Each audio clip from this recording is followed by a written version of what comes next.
Football club जर तरुणांचा वापर दहशतवादी कारवायांसाठी करत असतील तर त्यांची सखोल चौकशी केली जाईल अशी माहिती गृहराज्यमंत्री पंकज भोयर यांनी दिली आहे। आपल्यासोबत गृहराज्यमंत्री पंकज भोयर आहे। भाऊ, यवतमाळ जिल्ह्यातील पुसदमध्ये एक नवीन मॉडेल पुढे आलेलं आहे। फुटबॉल क्लबच्या नावाने कुठंतरी तिथे मुस्लिम समुदायातील उच्च शिक्षित तरुणांचं माथं भडकवण्याचं काम सुरू असल्याची माहिती पुढे आली आहे।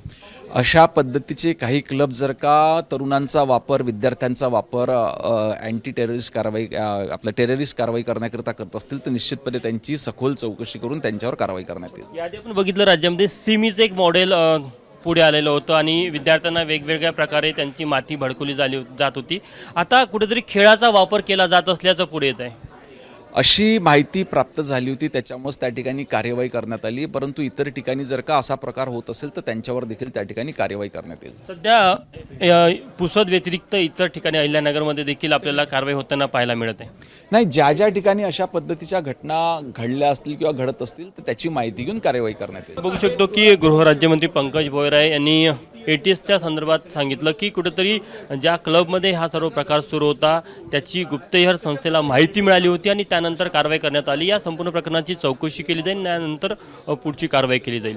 कॅमेरामॅन मिथुन आत्मनेसह तुषार कोहळे, ABP माझा, नागपूर। ABP माझा, उघडा डोळे बघा नीट।